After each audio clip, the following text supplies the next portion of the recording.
y no siempre sale bien.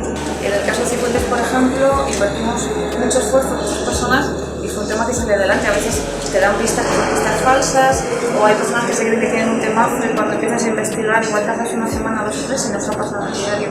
Y finalmente la historia queda en nada.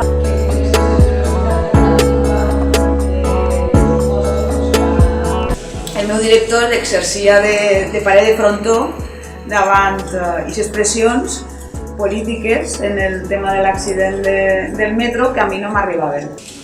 Així que jo podia continuar treballant tranquil·lament i sempre que aconseguia una notícia podia publicar.